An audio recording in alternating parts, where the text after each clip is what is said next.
Welcome to another back workout, folks. I was gonna stream my push workout yesterday, but when we got home from our trip, well, not so much from the trip, but there was a big storm the night before and our internet was not working very well at all yesterday. But now we're back with a push workout. I did hit a 200 for 12 on the bench press, so that's good. Hopefully I'll get up to 13 next time. We'll see how that goes. But on to the back workout. Speaking of back, my back has been hurting because when we got back from our gymnastics competition, my girls were playing in the yard, making up routines to music, so I did one and jumped up, like throwing my leg back in the air, and now my lower back has been hurting all day, so that is a bit annoying. But you know, that's why I'm glad I got this, because no real pressure on the lower back along with pull-ups. I've got the workout listed in the description, and our topic for today is how to make your abs show more. One of my last live streams, I got that question, so I want to go into it in a little more detail than what I answered there. And if you're joining in, you have questions, post them below or in the chat, or if you're watching this after the fact, post them in the comments and I'll come back and answer your question there. I'm using Harder Than Last Time supplements. Those are the ones I typically use all the time. We've got the creatine. My three main go-tos are creatine, and I'll post this in the chat as well. Y'all can check it out. And I got a discount code if you want to help out the channel there. But creatine every day, 1 scoop. Usually do kind of like a heaping scoop, so maybe like 7 grams. And then Hardcore Stem is what I'm using right now for the pre-workout. And then my favorite is the vegan chocolate protein powder on the bottom. And I typically just use that with water. But I'm gonna get into my first set here. Got it on my phone. That's how I track everything. I just do it on my phone. Nothing crazy. I know there's lots of apps you can use out there, but that is my preferred way to do it. So we're gonna start with the warm-up set. I got 2 warm-ups on this reverse grip row. And get into this workout. Temperature's been dropping again, so starting out with this nice hoodie. I use a little bit wider than shoulder width grip for this.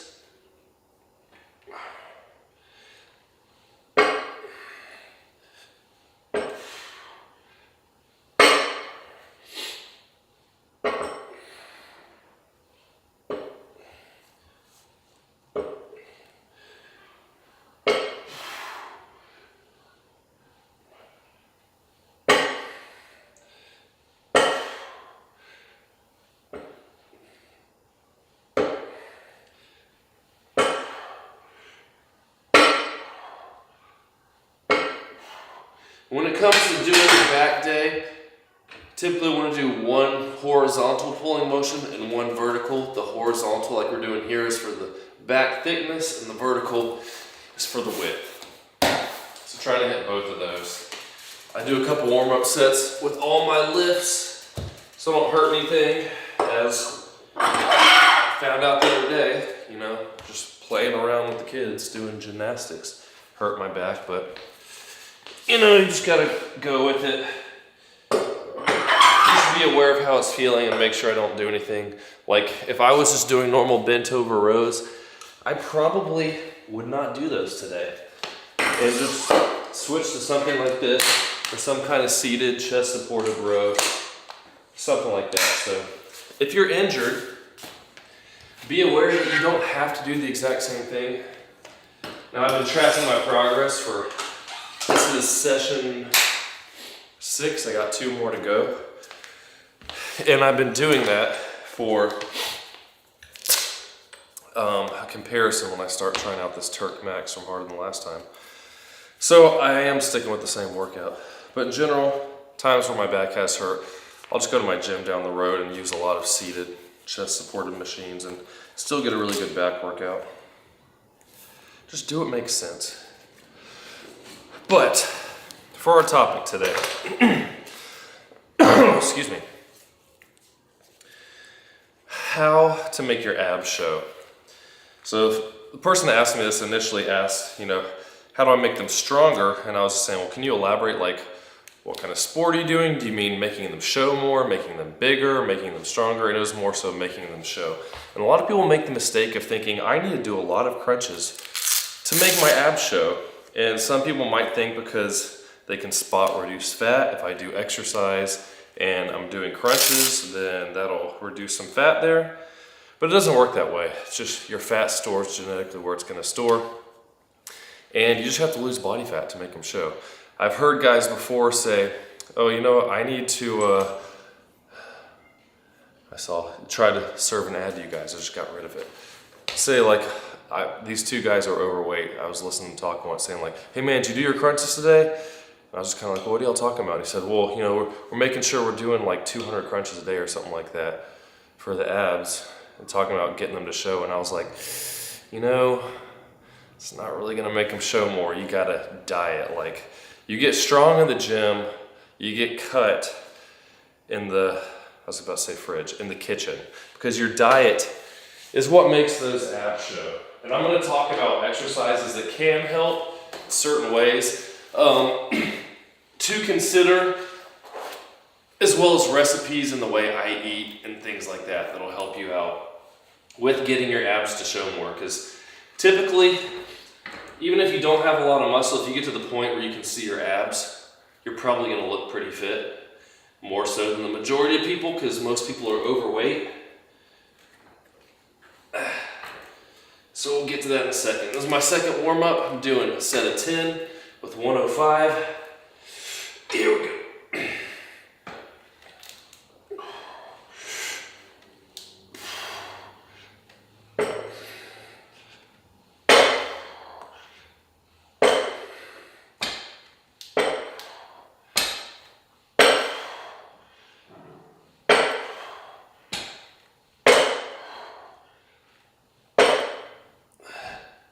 I don't know why my 3-year-old always decides to start hitting the piano keys whenever I start live streaming. It's like right on cue she does that. But a couple other things to consider before we actually get into the diet tips here. So your ab definition is simply a factor of your body fat. So if you're getting up, a lot of people around 15% body fat, you'll kind of see the outline of your abs. If you're wanting them to look pretty cut, you're gonna have to be getting probably closer to 10%.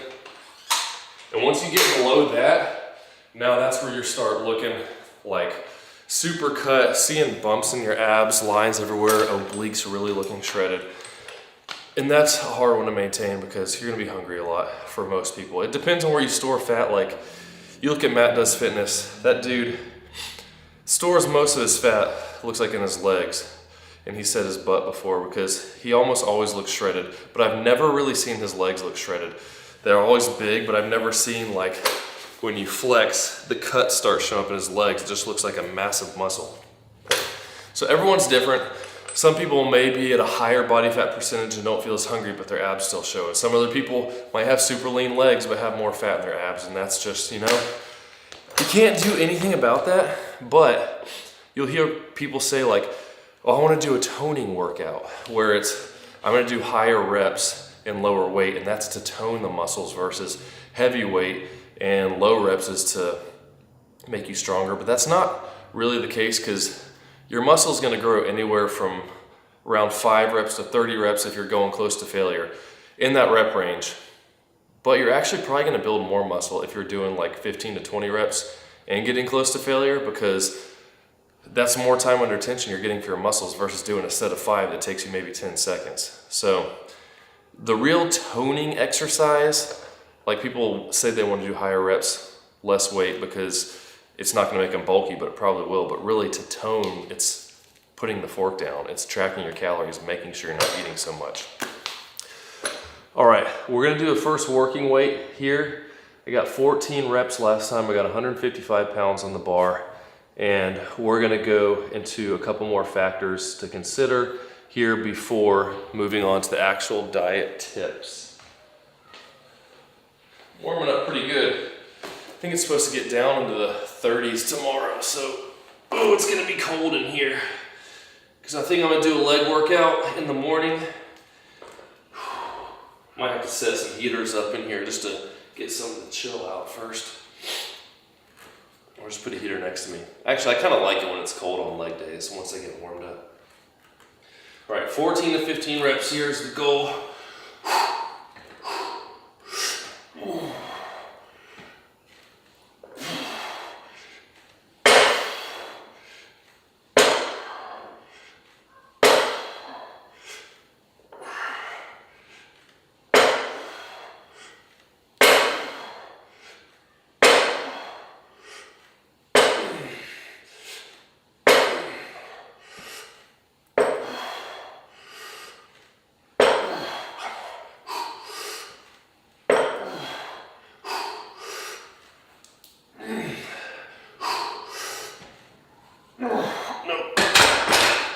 I'm only going to count that as 14 because my goal is to hit this every time for full range of motion. Number 14, I didn't really hit it, so I tried one more time just to make sure that I not pull hard enough, because sometimes I don't like it hitting really hard, but I still wanted to hear it. So I didn't get number 15, so we'll call that 14 still. Got 3 more sets. But something to think about for the folks that think like I need to do crunches or other ab work to get my abs to show.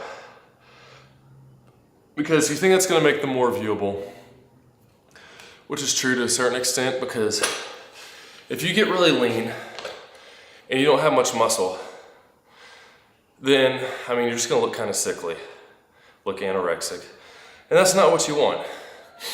So you do have to work them enough so that they're large enough. So when you're lean, they actually do, look good. Mine used to be noticeably smaller. And then when I got lean, I used to do a lot of ab work, but then when I got lean for my bodybuilding show, I saw they looked a lot blockier. But something to consider is that you're working your abs when you're doing squats. Pretty much every compound movement you do, because you're supposed to be bracing your core, so you're working them.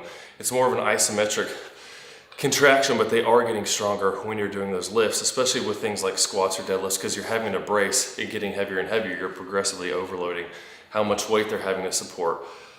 So I rarely do any type of ab work. Sometimes I might do some hanging leg raises, but even then, like very, very little at all. So if you are doing all kinds of ab work, oblique work, thinking I want my obliques to show, so I'm gonna do these side crunches or like holding a weight and doing those. I used to do that all the time. It's gonna make those muscles bigger.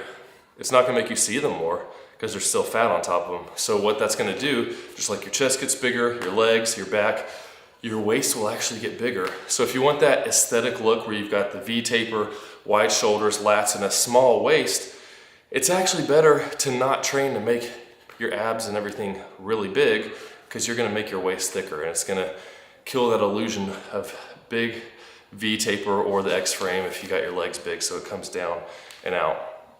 And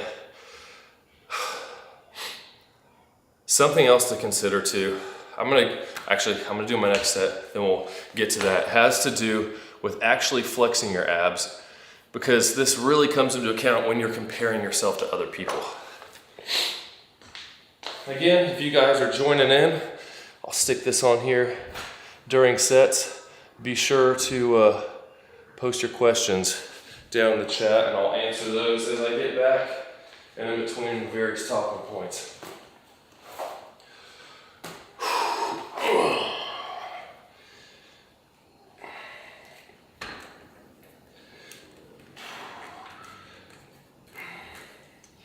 All right, here we go.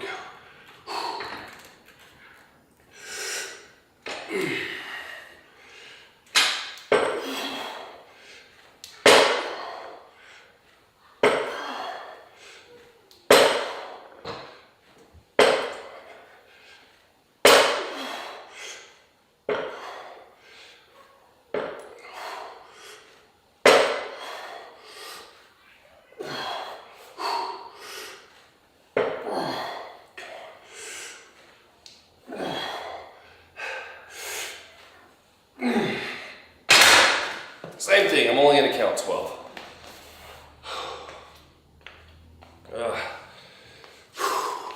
thing I like about that is you can really let the weight hang and get a stretch on your lats there. Whew, that's tiring. So, let me get this off.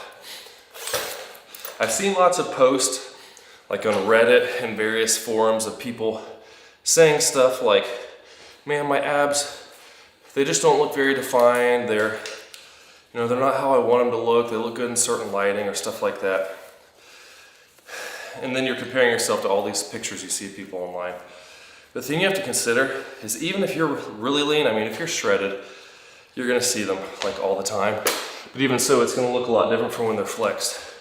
Because you gotta keep in mind, your abs are just like every other muscle. So my arms, there they are. But when you flex it, well, now it looks a lot bigger, right? Tricep, it's just, my arm looks pretty big, but when I flex my arm, well, now all of a sudden you see the muscle a lot better. And then same with the legs, especially. A lot of guys forget to flex their legs. I was just watching Sam Sulik do his bodybuilding show, and a lot of the poses, like when he came up and got his trophy, he did his pose and his legs were just like this. But you have to flex your legs to see the muscles. Like all these different flexes show them in different ways, right? So abs are the same way. If I'm just chilling, like, yeah, you can see my abs there, but when I flex, now all of a sudden you see them a lot more. And there's different ways to flex. A lot of people just push out like this, almost like you're going to the bathroom. That's not really what you want to do if you want it to look flatter. You have to kind of suck in and flex like you're using your transverse abdominals, which is underneath your abs. But then you can also, like, a way to suck in, let your air out, and then it brings out your obliques even more. So there's multiple ways. People are flexing their abs just the right way, taking tons of pictures. They're making sure they're in the right lighting so they look as good as possible. All these factors go into what you see with people's abs, but in general, I'm just chilling like this, or if I'm sitting, it's like that. It's nothing special, but then you get the right lighting, flex it the right way, all of a sudden, they look a lot more cut. So keep that in mind. Like, your abs are not gonna always look, even when you have ab definition, they're not gonna just look shredded just because you have abs. You still have to flex them like everyone else. So you get a picture of yourself at the beach. You're like, oh man, I look fat all of a sudden, which that's relative. Like, that's compared to what you're looking at online, not to everyone else on the beach. But it's because you're not flexing. Just like your arm might just look like this when you're hanging out or chilling. But if you go flex it, now it looks big. But you're not gonna be walking around the beach, tensing your body, flexing all day. So you gotta keep in mind, like, don't let that get in your head thinking, oh, I don't look good enough because I don't look like this person's picture. Because that person doesn't look like that person's picture unless they're flexing like they are in that picture.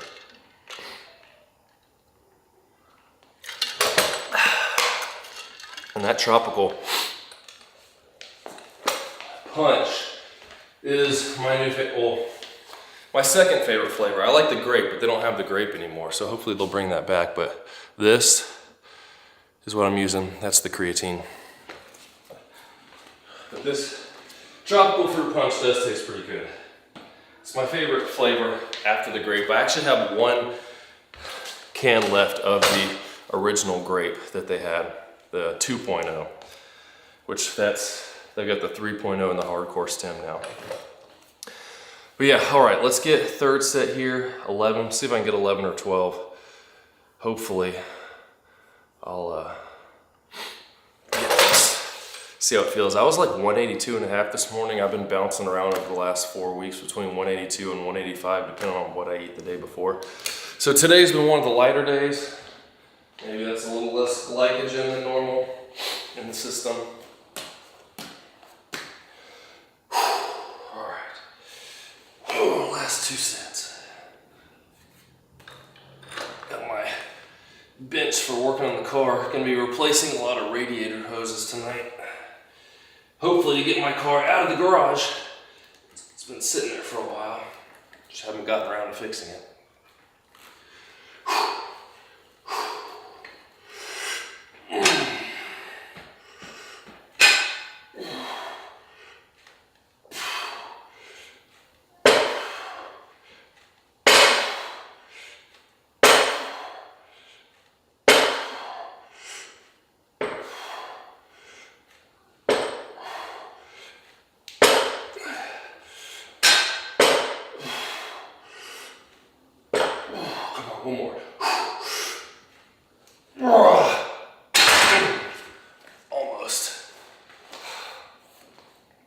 Almost got it. That's all good. We got one more set. And then we'll be moving on to the pull-ups, which I'm getting kind of bored of pull-ups now. I think I'm gonna move back to lat pull down soon, but I want to finish this block of training I've been doing, at least with the pull-ups. Something else to keep in mind when it comes to muscle definition, like I'm 182 right now, I look noticeably bigger at this weight than I do when I'm around 192 to 194. So losing body fat, you might think, oh, I'm gonna look flat, I'm gonna look small, but it actually will make you look noticeably bigger when you, because you can see the muscles more. Like my shoulders, instead of it just being kind of flat here, you can see the roundness of the shoulder then go out in the arm. And that's where having the muscle underneath makes a difference, because if you don't have much muscle, you can get skinny, your arm's just gonna look skinny. Kind of like the abs. You can get really lean and they're not very big. So there's kind of a balance where you wanna work your abs enough to where they get big enough. And if you're doing heavy compound stuff like squats, then you are gonna be working your abs. And it might not be something you really have to worry about, but you gotta have some muscle underneath in order for that definition to show through. So there's two main things. Diet is the biggest when it comes to seeing your abs more. And then there's some exercise, I'll get into that with things to consider. But with the diet, it's a factor of calories in, calories out. I remember when I first wanted to get lean, I didn't know what I was doing. I was told like, oh, you gotta cut carbs out, which will work if you cut out enough to where you're eating fewer calories. And it's hard to eat enough food when it's not, you can talk, babe. No, that's fine. As long as he's done his chores. There's no reason, like if you're eating mostly protein, it's gonna be hard to overeat on calories, because it's not so much the carbs that are making you gain weight, it's when you're eating those really yummy, palatable foods that have carbs and fats mixed, like treats, candies, chips, and then that you just keep eating and eating, and that calories add up quickly. So it's a factor of calories in versus calories out. If you eat fewer calories than you take in, you're gonna lose weight. You do that long enough, you're gonna lose enough fat to see your muscle definition. So there are some simple ways that you can probably get yourself in a deficit if you don't have any good diet tricks yet, or you're just starting to get into this, that will make it easy to get into a deficit without even really having to track your calories. At a certain point, you're gonna need to, just because as you get leaner, it's gonna be harder to maintain, at least until you get an idea of what portion sizes are, how many calories they have, how many calories are in things from restaurants and stuff like that, because that'll really kill you. When you go out to eat somewhere and you're like, oh, I'm gonna get this healthy grilled chicken, and you find out the meal is like 1,300 calories, which is probably over half most people's daily calorie intake, or what they need for a daily calorie intake. All right, let's get this last set here before I go on the pull-ups. I'm gonna do a drop set. So 155, and then I'll pull 50 pounds off and keep going. Again, if you have questions, if you're joining in, post them in the chat. Or if you just want to say, hey, what's up, let me know. If you've worked out today, where you're watching from, if you think what I'm saying is stupid, let me know.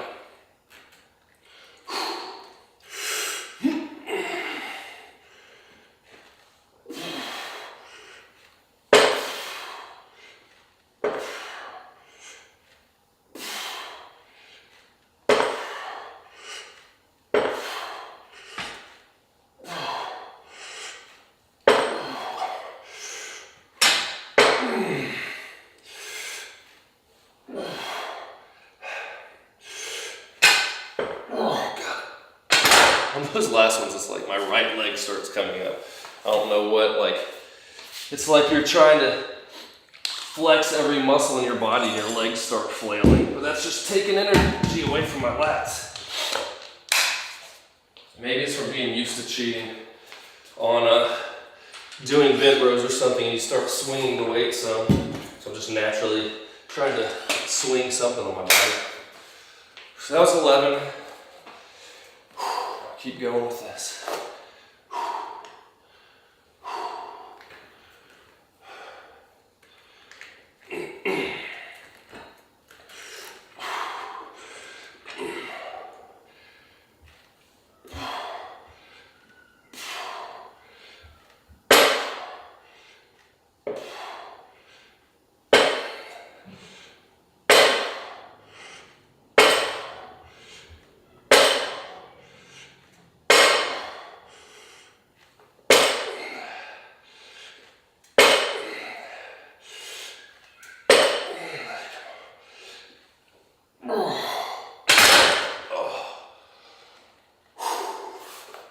Okay. I got one more rep on the first. This 155 before the drop. So that's cool. And I thought I hurt my bicep tendon on my last pull day. It was kind of hurting a little bit when I was doing curls. And I've injured it before doing pull-ups. I was like, oh man, I hope I didn't mess up, because it started hurting more about an hour after. And I was telling my wife about it, and then my 9-year-old, she was like, how much blood did they take from you? And I forgot, oh yeah, I got blood taken, blood work done. And that's where it was hurting, in that spot after doing those curls. So, false alarm. It was just me not thinking about what happened. Man, whoo. I feel it. Hey Gabby. Yeah, glad to hear that that's helpful. So, just write a little thanks in there. So, like I was saying, I'm gonna take a little break here before my first set of pull-ups with the easy diet tips. I'm gonna put a little playlist down there for y'all you can check out too. I've got a few that I'll post for you.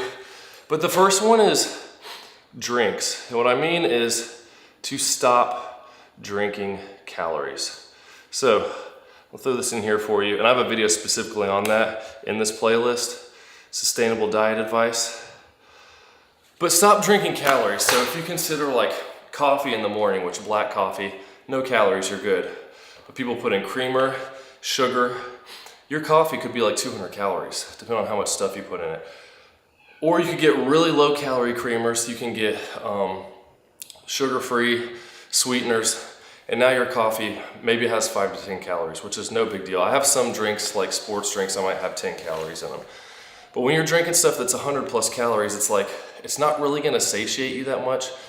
And I would much rather eat more food, because you can get more nutrients that way too, especially when you're on a diet. It's important that you're getting as many of those nutrients as you can.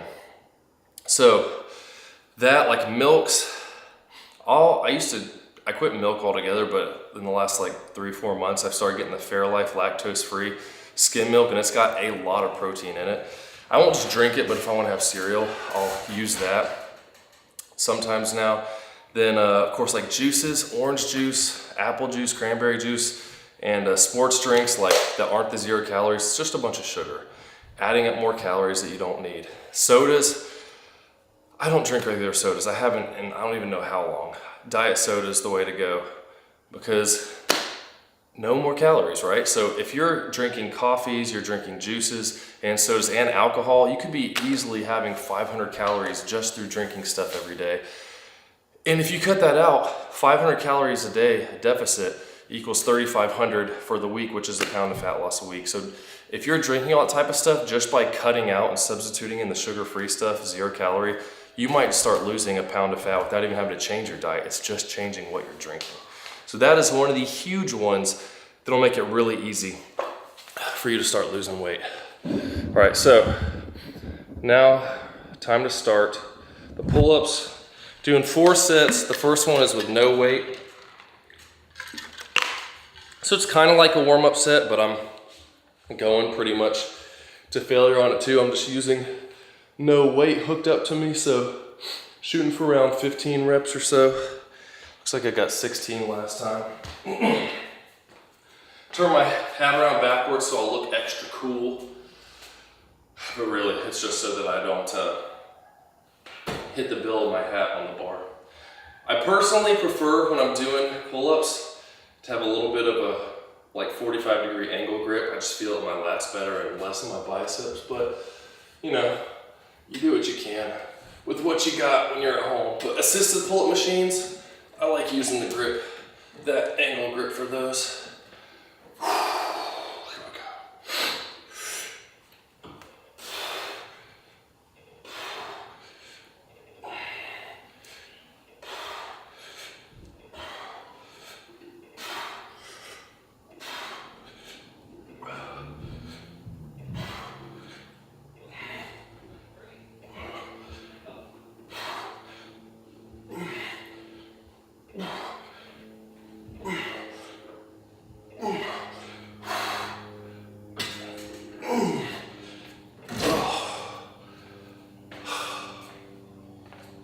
I know, I was kicking my knees up towards the end. It's kind of hard not to. That's something I like about lat pull downs is you're locked into place, you're just pulling the bar down to you. But I can feel it in my lats, so I know I'm still working them. So drinks, that's the easy one. Snacks. If you're gonna put yourself on a certain diet, if you can just simply cut out eating snacks between meals or account for them, like if I'm gonna have a snack, I'm just gonna have a protein bar. Throw a protein bar in your bag, have it for a snack, whatever. That helps you get towards your protein goals per day. Like I always shoot for 1 gram of protein per pound of body weight. That's kind of where you want to be at the top end range to maximally build muscle, especially if you're dieting, to maintain your muscle, not lose it. So for me, around 180 grams a day. I'll go over that sometimes. Like I have no problem going over it, but I want to hit at least that. And at a minimum, I typically want to hit like, they say 0.8 grams, which will put me around 135 grams of protein. So I usually shoot for like 130 at a minimum, but usually I fall somewhere in the 160 to 180 range. Excuse me. But yeah, so getting your protein is important. And but just cutting out snacks, because it's really easy, especially if you're just opening a bag of something, eat some and eat more and eat more, and you go back and get some more. And you don't think about like, oh, it's probably not that many calories because I'm just getting a few. But when you go over and over again, those few calories could turn into 300-400 or even more if you keep on snacking.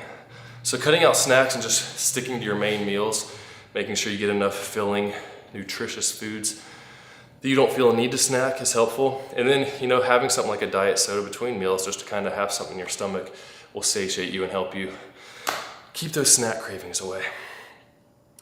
Someone, hey, new to the channel, what stretches do you recommend for pull day? So I don't really stretch except for after my workouts, and mostly on my leg days because my hamstrings and my hips are typically what gets the tightest on me.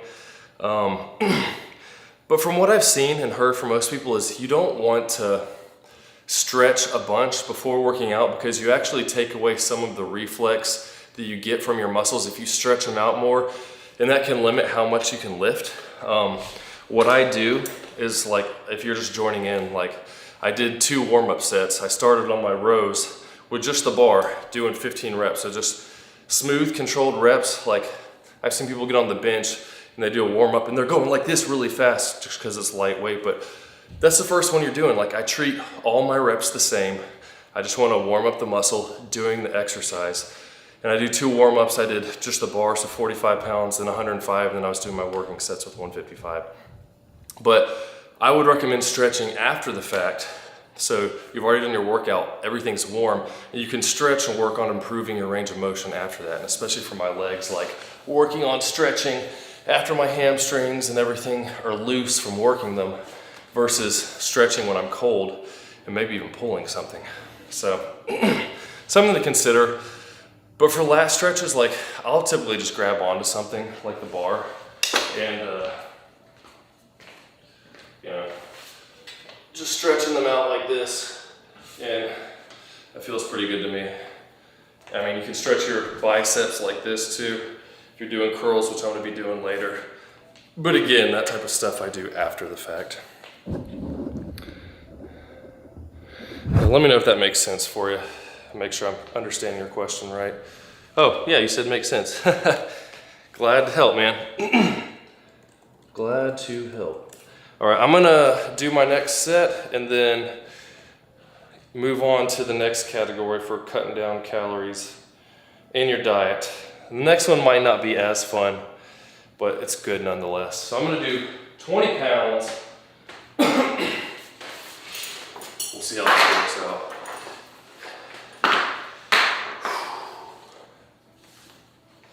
And tune in tomorrow, or keep a lookout tomorrow as well. I'm going to be doing my leg day, so if you have leg specific questions, probably be doing that one more in the late morning, because I got a chiropractor appointment in the afternoon and got to pick up my girls from gymnastics. See if we can get 10 reps with this. 20 pounds for 10 reps. Let me know if you can hear the Interstellar music. One of my kids is learning to play the song on the piano. Very slowly, so we hear the same thing over and over. Hello. Hi. Was that you playing? Huh? Was that you playing? Mm-hmm. Interstellar Man. What? Interstellar Man. Mm-hmm.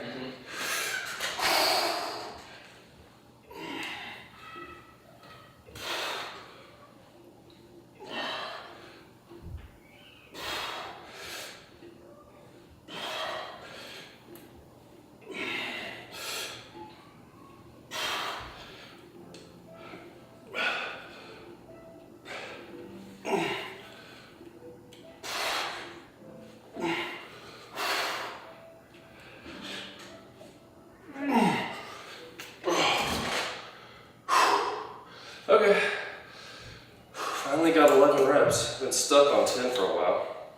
Maybe that, like I was saying earlier, I've been ranging between like 182 and 185. Today was 182 and a half, so you know, maybe that 2.5 pounds less made me get an extra rep. That's one of the things with body weight stuff. As you lose weight, you'll naturally get more reps. So that's 20 for 11 reps. Next set I'm gonna do just 10 pounds.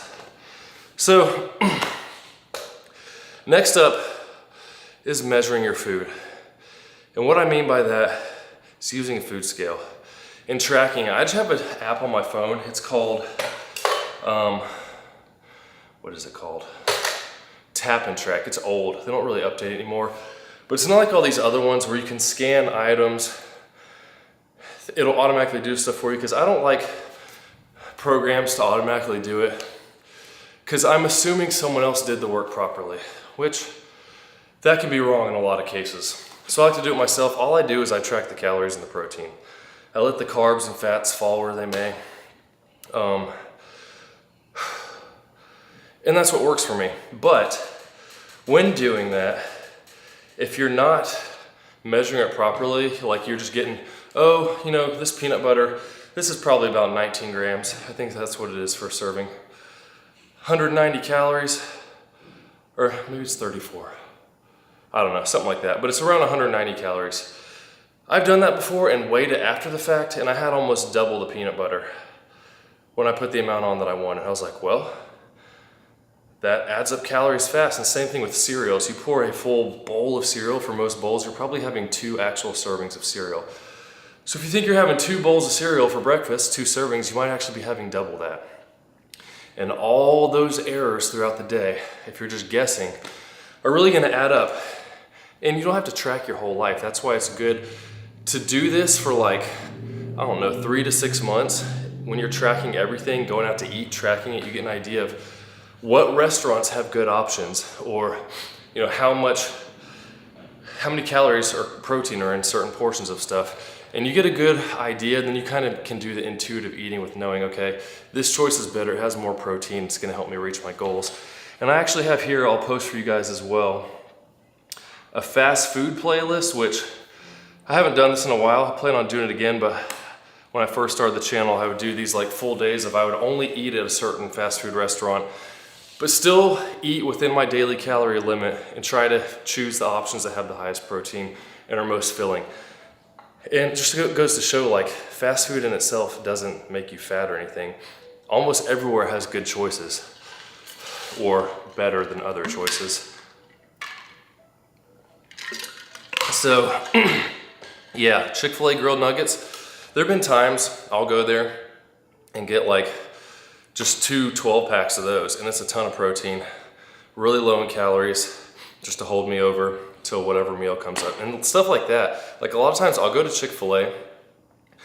If I get a sandwich, instead of getting fries on the side, I'll get a side of like the crispy nuggets or crispy strips. It's the same calories as a medium to large fry, but now I'm getting an extra like 30 to 40 grams of protein. So it's a lot better in terms of helping me reach my muscle building goals versus eating something like fries, which is not gonna help. And The nice thing for me is my kids typically have fries and I'll eat a few of theirs and I'm good. So versus eating a whole 400 calorie thing of fries myself. 40? Wow. Yeah, I mean, hey, it can help if that's what you're shooting for. But yeah, measuring stuff and being aware of how many calories are in different items is gonna play a huge role in you meeting your physique goals. All right, third out of four sets this time, dropping it down to 10 pounds. Once I hit 12 reps with 20 pounds, I'll probably do my second set with 20 pounds as well. But I'm gonna drop it down till both sets stay over 10 consistently. All right, focus, focus. One time I was working out, I think I was doing bench, and I had a guy watching, and he would type in the chat each rep I did, which was kind of cool because one time I was like, I think I did like 13 or 14. I was like, how many reps did I do? And I looked up and saw he had typed in. I was like, oh, cool. Now I don't have to go back and count.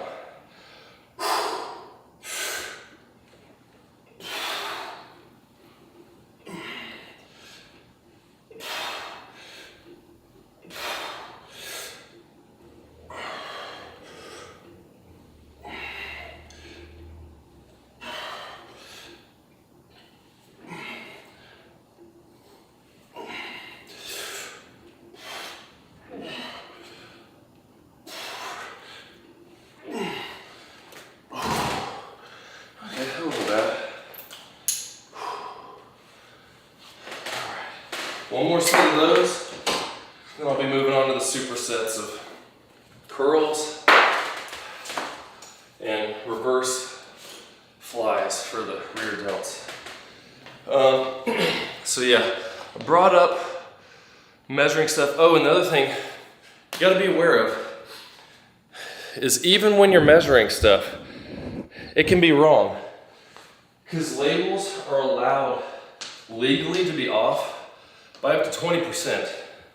So, you may be getting your Chick-fil-A, whatever, and I mean, it's probably not as good of a case when we're talking about fast food, but maybe that's why, because you can't expect every piece of chicken is gonna weigh exactly what the average is. So one day, your sandwich might be 425 calories, one day it might be 475. And that's where just knowing on average what you're eating and eating the same types of things will make that error not be a big deal. But you might see like some spray oils that say they're 0 calories and be like, oh cool, I can spray all this all I want on the pan. But that's not actually the case, because I think if it's up to 5 calories, they can round down. So they can just round the sauce or the spray down to 0. So you think, even though it may be 4 calories per, like, I think it says 1/4 second spray, it's crazy. You think, oh, well, I'm good.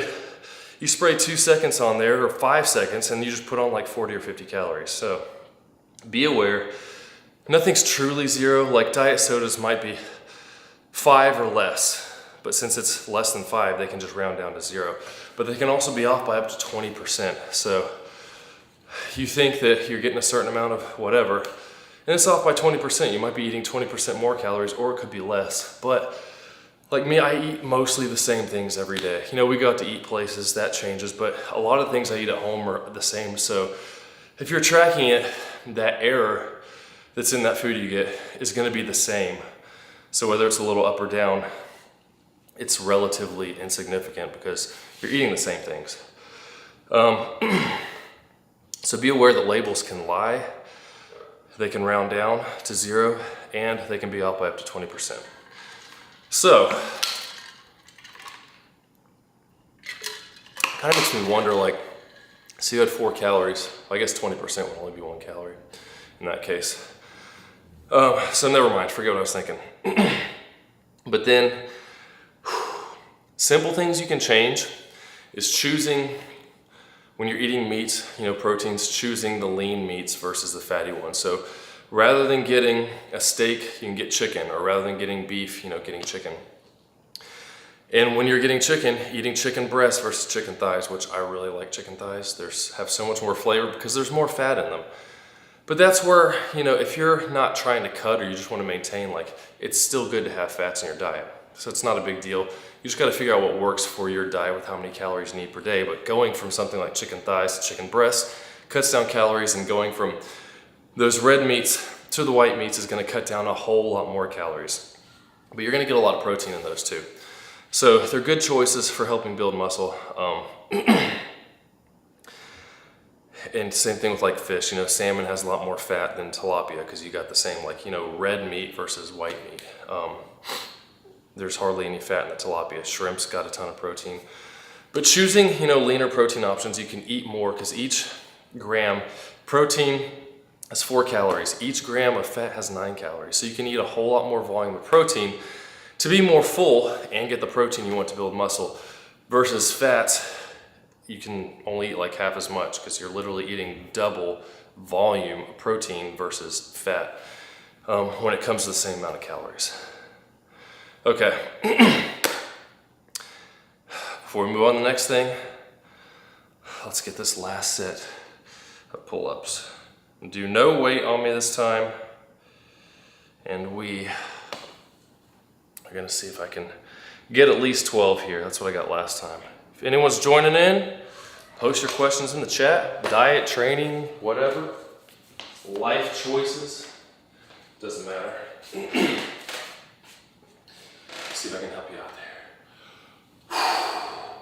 And I'm using straps here. You might notice these are Versa grips, not sponsored or anything. I think I do have a link for them.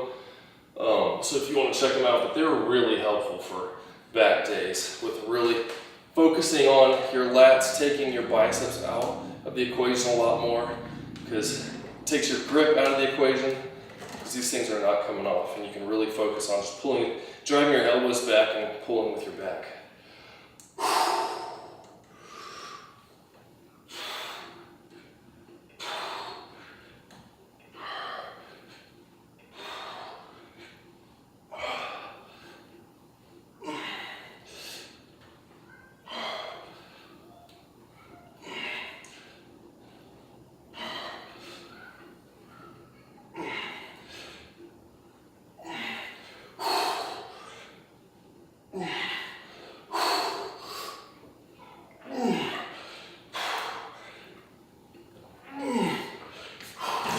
I felt a little chest flex, just like I did a little bit of a fly there. So start using my biceps more. You want to drive your elbows back like that. Last one I kind of went like this, so I'm using a lot more of my biceps, which is not really what you want to do for back exercises.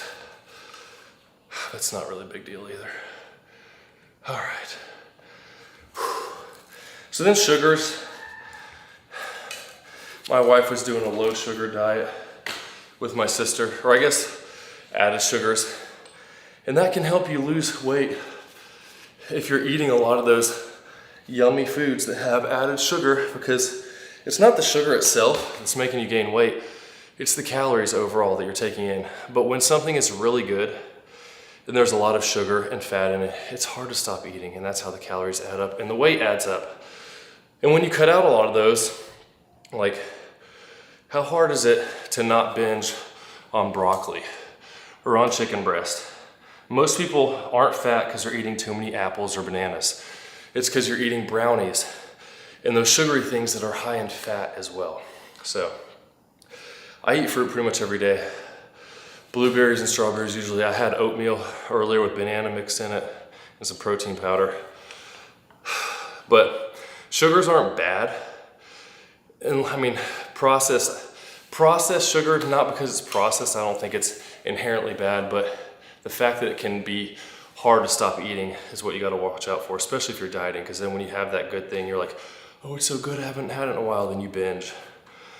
And that causes problems. So I would definitely stay away from that kind of stuff just because it makes it harder to stick to your diet. Hey, Casper, how often can you do ab core week? How many times would you recommend? So I guess you missed the beginning of the stream, but I don't do abs at all.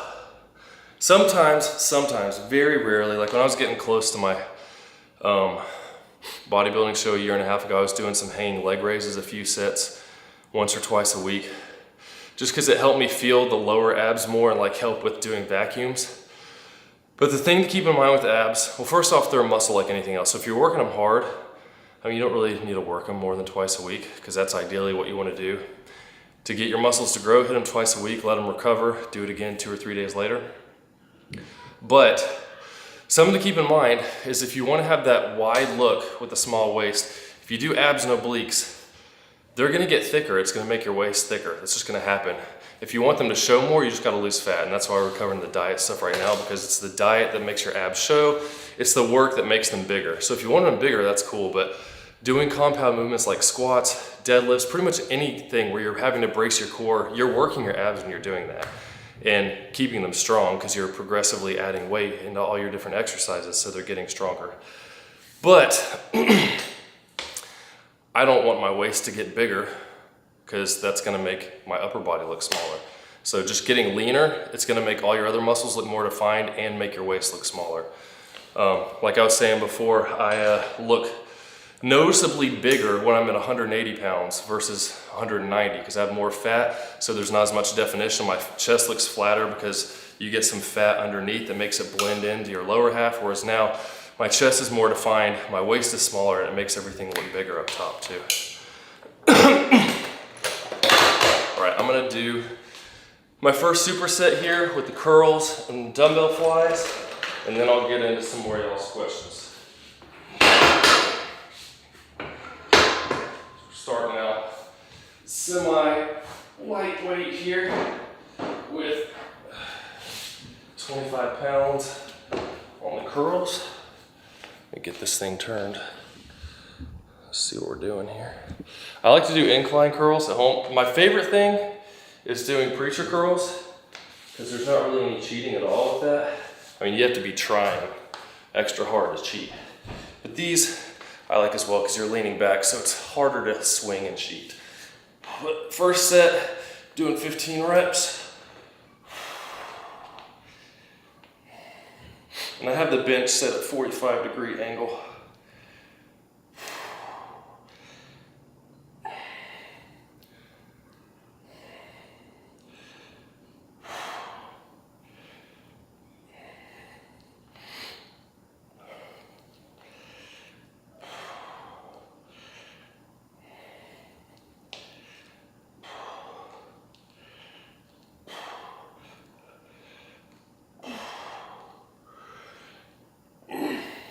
All right, 15. I'm gonna use these over here in a bit. And then the first set on here is gonna be warm up as well. 10 pounds. Remember your, what's it called? Rear delts. They are small muscles, so it really doesn't take a whole lot of weight when you're doing reverse delt flies. Especially like this, because a lot of people will do them and kind of like do this, and so you're just using momentum to get them up. But when you're laying down like this, you can't really swing them up a whole lot. So it helps to keep from cheating.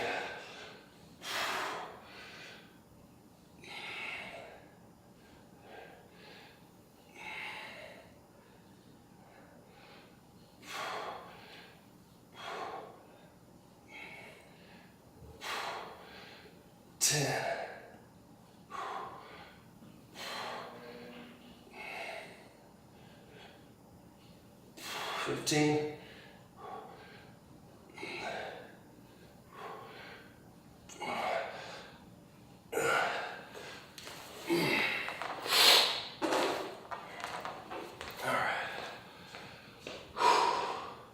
Get these other weights ready for the next set.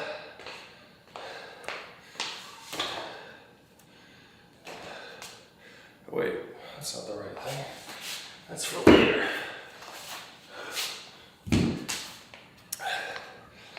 Move this over here. We do my working sets with the 40s.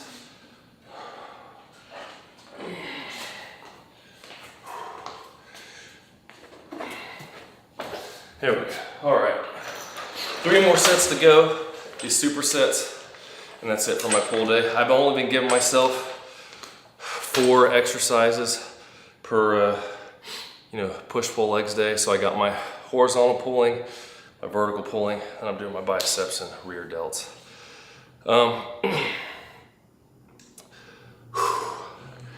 Let's see.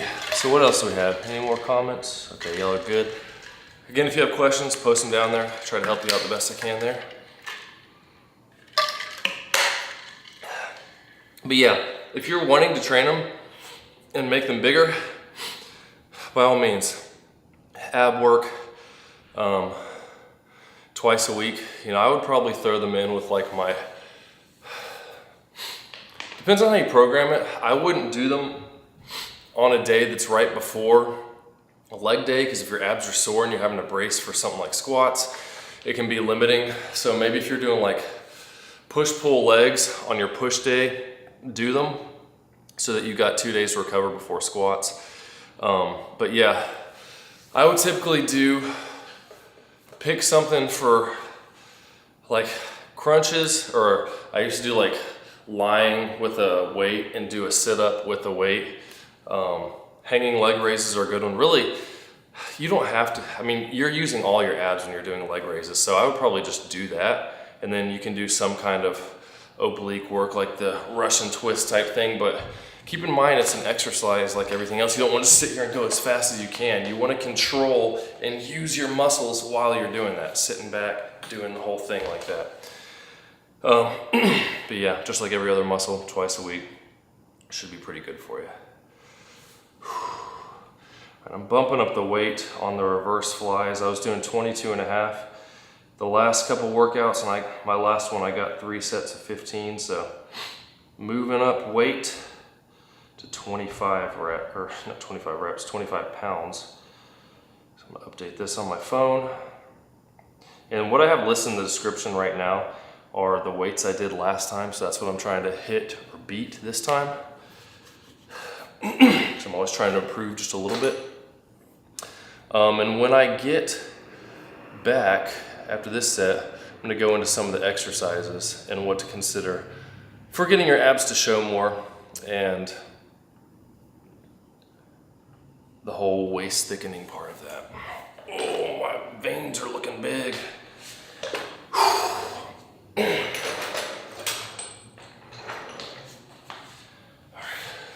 So I got, 14 reps with this last time. Whew.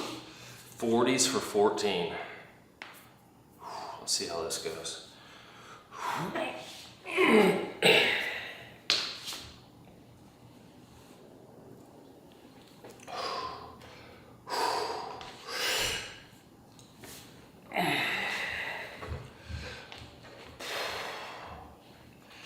First rep feels so easy, but by the time you get to 10, all that changes.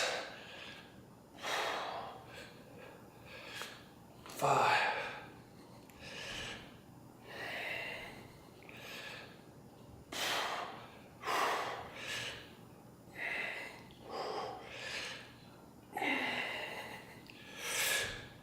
10.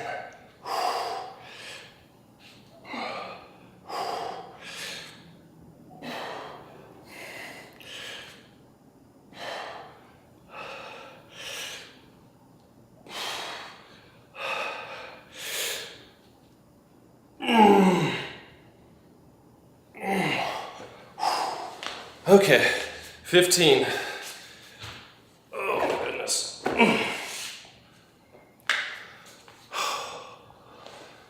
Write that down. I'm just gonna give myself a few extra seconds before moving on to this over here.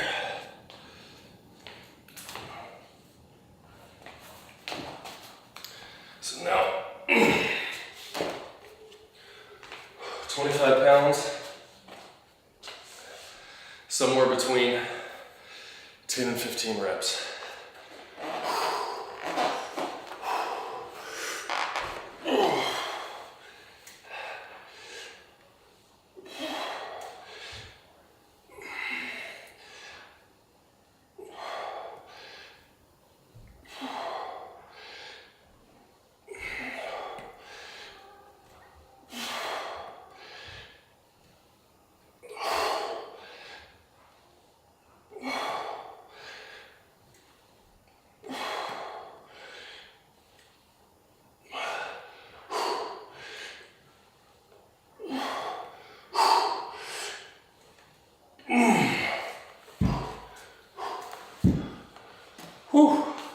So,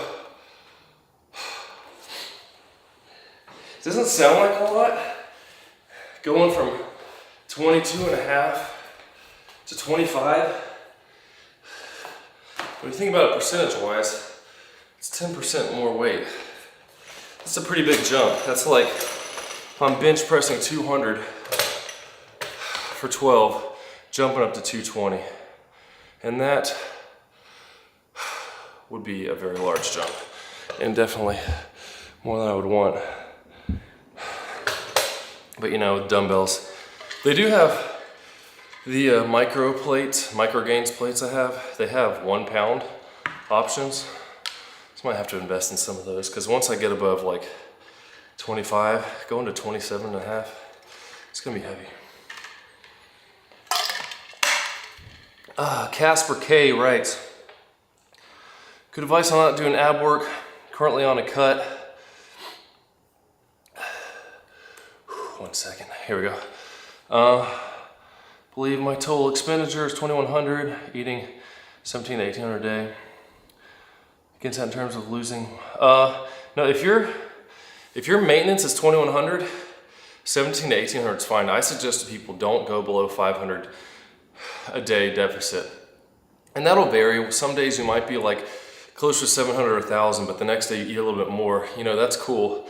If you're not as hungry one day, you don't have to eat more, but then on the days you do feel more hungry, it's okay to eat a little bit more closer towards your maintenance, because it's gonna fluctuate.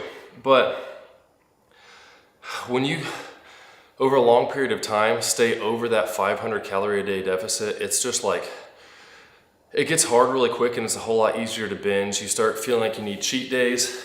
When I was dieting for a bodybuilding show, like I didn't go over 500 a day until like the last week and a half when I started getting the peak week stuff. And I didn't really have a problem. I just stuck to the same diet. I was getting hungrier and hungrier, but it didn't feel crazy because I wasn't in like 1,000 calorie a day deficit. So that's fine.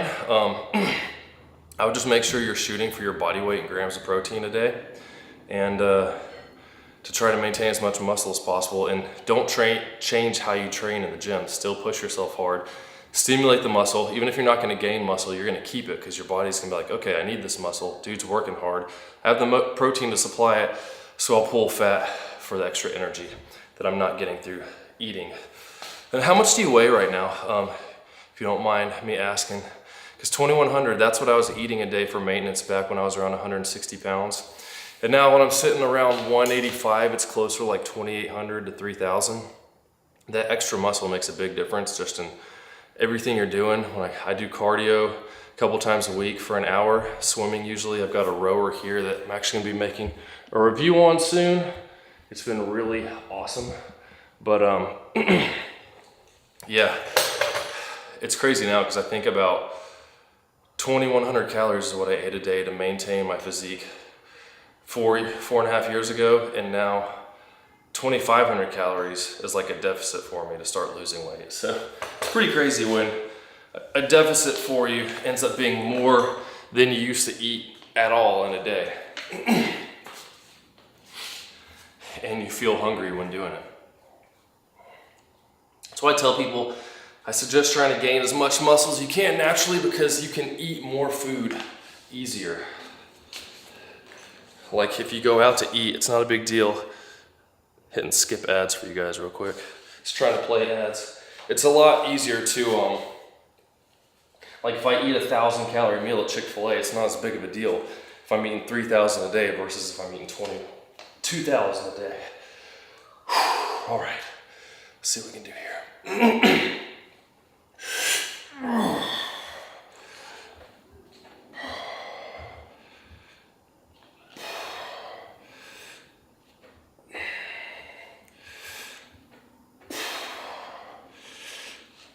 5.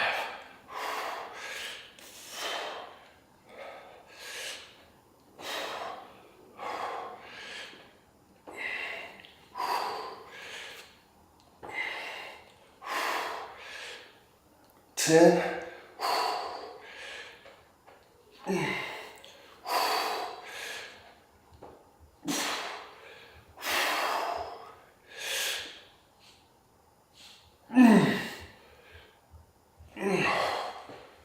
Oh man, last one was tough.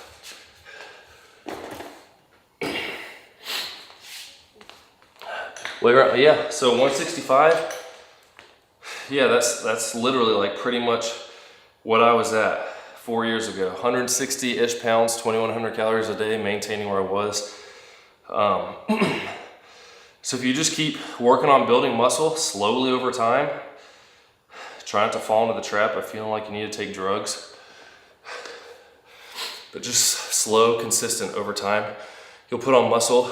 Your daily expenditure will go up, especially if you start adding, well, I'm saying adding, if you're not already doing some cardio, it'll go up even more. And I always tell people too, I suggest adding cardio to help you when you're losing weight, because you can just cut down diet. Guys like Jeff Nippard and stuff, I was listening to say, well, you know, you can do an hour of cardio and burn, or 30 minutes of cardio and burn like 300 calories, but you can eat that in a Snickers bar like that. That's true, but that's 300 more calories you could eat in a day to get more nutrients. So I could cut down to 1,500 calories to be in a deficit if I'm at 2,000 for maintenance, and just do it with diet, and I'm not gonna be eating much food. Or I do an hour of cardio and I just added in 600-700 calories that I can eat now and get more food, feel more full, and get more nutrients, because your body still needs all those micronutrients as well. And it's good for your heart. Good for the heart. Which I should be getting my blood test results back hopefully soon. See if I got my cholesterol down over the last few months, because it was a little bit higher than I wanted it to be. Lost about 6 pounds and got back into making sure I'm doing cardio consistently. So we'll see. Ugh.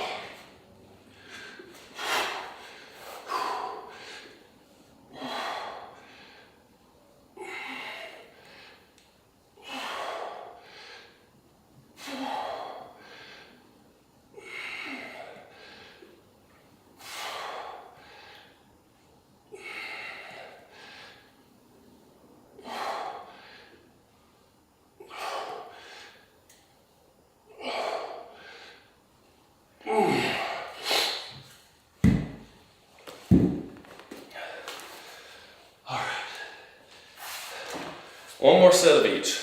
I'm doing a drop set with both of these, so it's gonna get a little intense, but nothing too bad.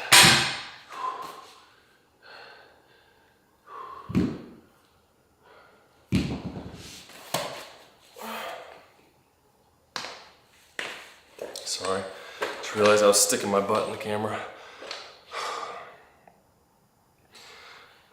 And yeah, at 6 feet, I'm 5'11", so pretty close, you know, the same. So you could get up to, you know, like 180 to 90 pound muscular lean physique, eating a lot of food, feeling pretty full, being able to go out where you want to eat. Like when I go out, I still pick healthier options. Like, you know, I have to remind myself too, go to Olive Garden or Outback, and it's like, oh man, that whatever fried chicken pasta stuff sounds really good, but I know if I eat it, I'm gonna feel really bloated afterwards, not feel really good.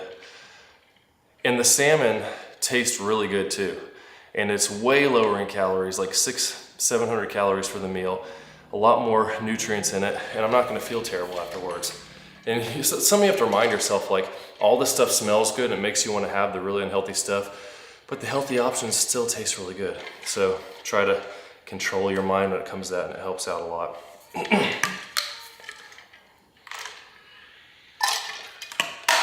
But yeah, I hit on the exercises for the, oh, my baby's crying.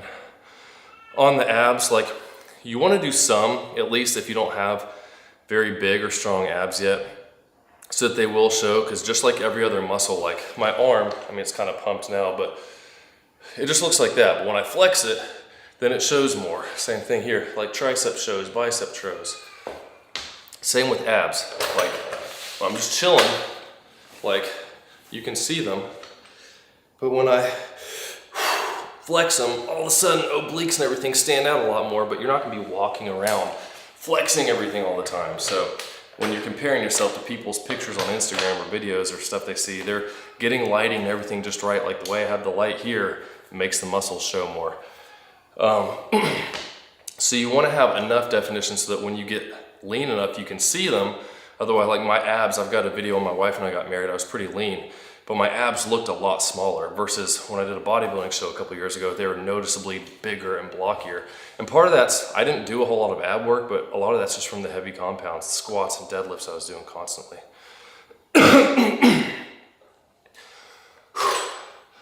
And you don't want to end up with a bubble gut. You get too much and it's just, I mean, part of that's from guys taking drugs and their organs getting big, but you don't want to look super blocky if you want to have that aesthetic V-taper looking physique. Goal is 160 and see how I look. Bike to the gym, sometimes walk, once in a while hop on the rowing machine. Do I have any videos or photos of you at 160? Yeah, let me see if maybe I can show it on my phone here. If I've got an old one. Comparison of my physique. So this was 158 pounds in 2020. And then when I did a bodybuilding show in 23, 175 pounds. Let me see if we can get that to focus. Let me turn the exposure down a little bit here. There we go. So 158 pounds there. You can see my legs really blew up, 175 pounds. So pretty big, noticeable difference there. And you see the abs look a little bit bigger and stand out more because I'm leaner as well. So I actually gained more than 25 pounds of muscle because, or not 25, what's that, 15, 17? More than that because I'm bigger and leaner. So it's probably closer to 20 pounds of muscle there that I gained. But that is what I look like when I was around 160 versus 175, and now I'm like 10 pounds bigger than that. So slowly making changes over time. And you're not gonna see those changes. That's why I suggest taking pictures like that, because after the first year that I trained, I didn't think I looked much different because you see yourself in the mirror every day and you're like, oh, I look pretty much the same. But when I looked at the pictures, my legs especially blew up the first year I started training them hard, and it was crazy. And that gives you more motivation to keep pushing harder because you know what you're doing is working. Tracking, like, how much could I lift? Okay, how much can I lift 6 months later on the same things? What do I look like 6 months later? What is my weight now? Along with the pictures, along with how much I'm able to push. And that helps out a lot. Gabby said, doing a cardio is essential for longevity. Cardiovascular health is essential. Yeah, for sure. Like, I feel better too. Like, when I first got back into swimming, because that's what I typically do, it was tough the first few sessions because I hadn't done it in a while, but now I can go for, I did like 80 minutes the other day, just swimming laps back and forth. I got this really nice bone conduction headset that I'm making a review on right now as well. I'm listening to sermons while I'm doing that, and it's just like, before it's kind of monotonous and boring, but now I like listening to podcasts and stuff and learning. So I'm able to do something while doing that, and it just makes it way more enjoyable. Huge difference. All right, let me get this last drop set of curls, and then I'll check your comments before doing my last set of this. Because we're almost done here. I really appreciate you guys chatting. It makes it a lot more fun doing these. And I like helping out where I can based on my experiences in the past and whatnot.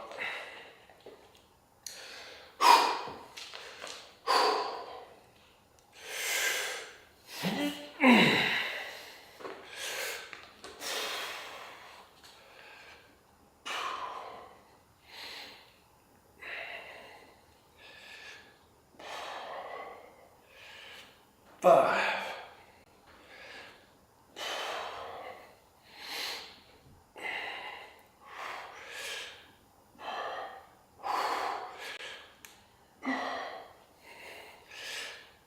Ten.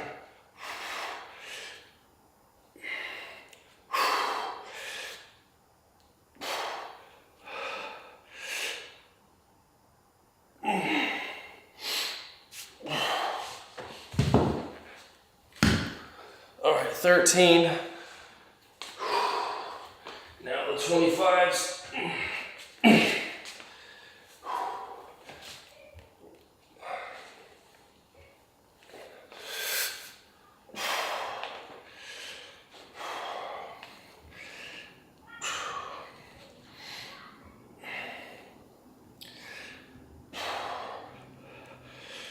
5.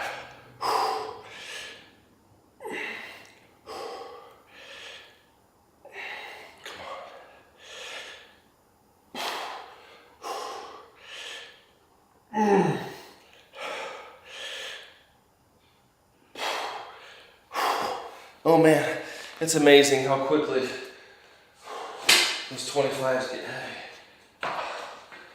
Wow. Goodness. That was a good pump though. I got 13 again. That was good. I got an extra rep on each of my sets of curls today, so that was cool. Let's see. Yeah, Gabby, Casper. I think body fat's a bit too high to want to bulk. Probably around 16% or so. Less 12. Honestly, man, I wouldn't bulk. Like, I'll finish what you said. More defined. See bicep veins, upper abs, outer tricep. Yeah, so you're probably closer to like the 16%, I'd say. If you're just starting to see those veins. Like, I wouldn't bulk. I would just stay around where you are and just train hard, eat enough protein, and maybe like up your calories every, let's say, like every 3 months, bump up your calories by 100 a day. Like, you know, if it's 2100 for maintenance, just start eating that and see if you actually stay at that weight. And if it is, keep it at that. And after like 3 months, bump it up to 2200 calories. And then just keep eating that while still trying to hit your protein, 160-ish grams of protein per day. And do that for another 3 months. Then bump it up to 2300. And that's what I did my first like almost 2 years of training. And I gained like 12 pounds the first year with like pretty much no noticeable loss in body fat, or no gain in body fat, which that's the whole main gaining thing. If you gain, like if you say you're 10% at 180 and you gain 10 pounds to 190, you're still 10%. It wasn't all muscle, because 10% of 190 is 19 pounds, whereas 10% of 180 is 18 pounds. So you had to add 1 pound of fat out of and 9 pounds would be muscle, but relatively you look the same because body fat percentage. So I would say, like, forget the bulk and cut stuff. You'll feel a lot better just maintaining where you are and slowly adding over time. So like I was saying, stick with your 2100 calories a day right now. Train hard for 3 months, eat enough protein, see how you're looking, take pictures, take pictures again in 3 months, and then bump it up to 2200 calories. And then go another 3 months, take some more pictures, see, does it look like I gained body fat, or am I pretty much kind of staying the same but getting stronger? Well, then you're still recomping, and that's good. And then bump it up to 2300 and keep going. And if you get to a point where it's 3 months and you see, oh, my weight's been going up, and I would weigh yourself. I weigh myself every day just because I'm interested to see like how what I eat affects how I weigh the next day, because sodium intake and different things and whatnot. But if you see your weight slowly going up, but your body composition looks relatively the same, then you're gaining muscle. And that's the best deal, because bulking is not going to magically add more muscle, because at some point you're going to have to cut, and cutting sucks. I don't like doing it. I don't like being in a deficit, having to watch what I eat. And people think, well, you can gain so much more muscle on the bulk. Yeah, but on the other side of that, when you start cutting for 3-4 months, you're not going to be gaining muscle. So you can slowly gain weight over time while looking the same how you want to look, gaining less muscle but over a longer period, or you can gain a little bit more quicker, but then none, and end up in the same spot. But you had to bulk and cut versus just maintaining the way you look and liking the way you look pretty much year round. So it's you'll hear guys like Mike Israel saying, you need to bulk if you want to gain muscle, but the dude doesn't know how to cut, obviously, because I look just as lean as he did at his bodybuilding show.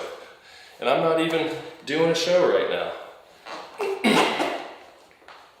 He's got good training advice, but take his diet advice with a grain of salt. Last set.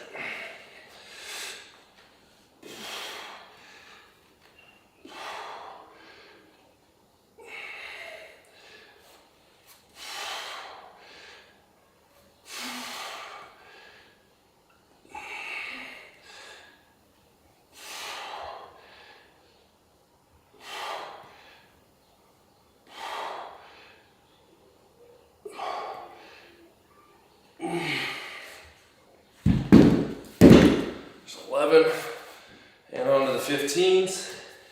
We'll be done.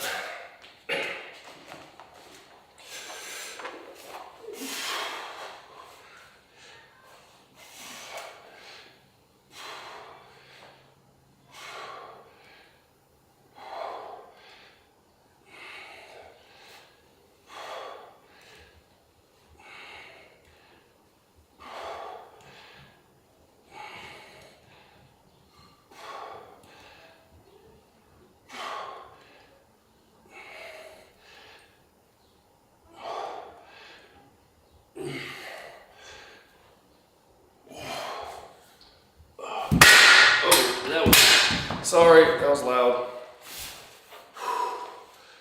Let's check what she said. And I got one more comment I just thought about during that.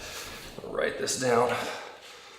I got 11, 15. All right, that's the end of the back day. Will my body fat drop on maintenance, or will I have to add cardio?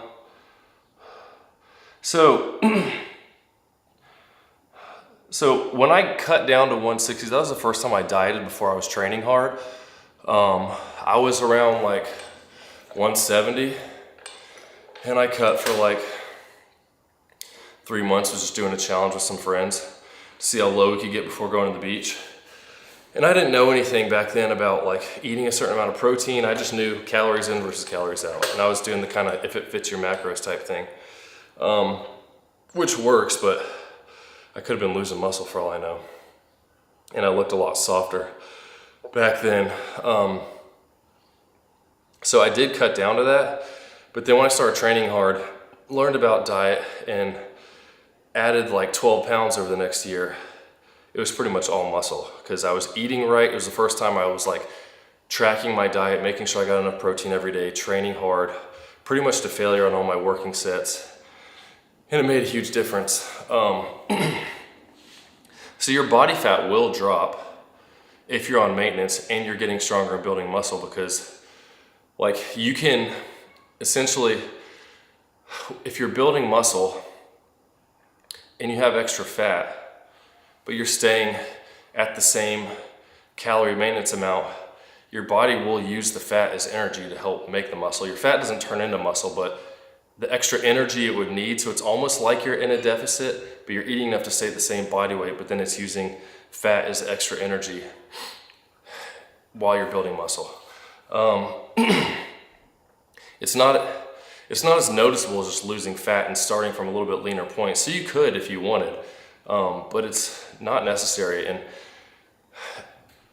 until you get like a good amount of muscle mass, like getting extra lean isn't gonna do a whole lot for you, because the whole skinny fat thing, you're just gonna look skinnier but not really muscular. So training hard just really helps with just building up that muscle. And if you're already relatively lean, like that 15% range is a healthy body fat percentage to be at, and a really good place to train hard and be able to slowly gain muscle over time. I was trying to remember what I was just thinking there. I didn't want to forget, but I wanted to answer your question first. I don't remember now. But training hard is the big thing. Tracking what you're eating. I mean, I'm kind of particular on numbers and tracking progress, so I like to track everything with my weights and how much I'm lifting and pictures and that type of stuff. And it helps to motivate you to keep pushing hard and all that stuff. But I appreciate you joining in, Casper, Gabby, all y'all for the comments and everything today. It makes it a lot of fun doing these. Look for, if you got more questions tomorrow, I can help you out there too. I'm planning on working out in the morning sometime. We'll see how my back feels. I may, if it's hurting enough, I'm going to the chiropractor in the afternoon. I may just push off my leg day to Wednesday and just do cardio tomorrow morning. So if you don't see anything, that's why. Otherwise, we'll be doing legs on the old leg press machine back there. Again, harder than last time supplements. I got linked in the description with the discount code for 15% off for you guys. The only stuff I really use is creatine every day, pre-workouts, and protein powders. I'm gonna try out the old Turk Max soon in about probably 3 weeks when I get done with this block of training, and then I'm gonna start over from the beginning and see how my progression compares using the Turk. I honestly don't know what to expect. I'm not sitting here thinking I'm gonna make big gains, but it would be cool if I did. Oh, that's the thing, gains. When it comes to the whole bulking thing, in the last 2 years, I have bulked twice up to around the low 190s. I think 194 was my highest. The first time was after a bodybuilding show when I was went from 170 to 194. That wasn't a rebound. I did that over 6 months because I decided I wanted to try powerlifting. And so I was getting as close as I could to the top of the weight class that I was going to be competing in to see how much stronger that would make me. And then I just naturally lost 6 pounds after that because I was having to make myself eat. I'm not the kind of person that can just eat a ton and get really overweight because I just don't feel good. But then I cut back down. I noticed I was a little bit bigger, but then I bulked up again to around 190, 191. And after I did my last powerlifting competition where I cut down to the next lower weight class, and when I got back down to where I am now, I don't really see much of a difference from where I was a year ago when I did that powerlifting meet, or is I guess 9 months or so ago. So not a huge difference. I'm at the point now where I don't think I'm gonna be gaining an appreciable amount of muscle anymore. You know, those 10 pounds a year are gone. It might be 1 to 2 pounds. So I might as well just stay relatively lean, like the way I look. I mean, you got good muscle definition. I feel good, I feel healthy. My cardio is easy now because the extra weight did make it hard to swim in the pool. Like swimming at 190 pounds versus 180 was it's crazy how much of a difference that made. And you're adding 5% of your weight, so makes sense. You're having to pull a lot more through the water. But I mean, just feel good. So, just stick with it and trying to stay healthy now for the most part. I'm 36 and just trying to be around for my 6 kids as long as possible. But yeah, thanks Gabby. Hopefully, yeah, I mean, it's just lower back issues I've had forever. Playing around trying to do gymnastics moves that my daughter did. She won first place, by the way, overall. So that was really cool. She's doing really good, 12 years old. Yeah, Casper, you're welcome. Live in Denmark. Oh yeah, bedtime here. Well, maybe tomorrow morning, keep a lookout because if I do that leg workout, it's gonna be more in the morning, so that'll be late afternoon for you guys. But thanks for watching from Denmark. Glad to help you guys out. Got lots of videos on the channel to help with diet, training, all kinds of tips, some comedy stuff in there too. And I'll see you soon.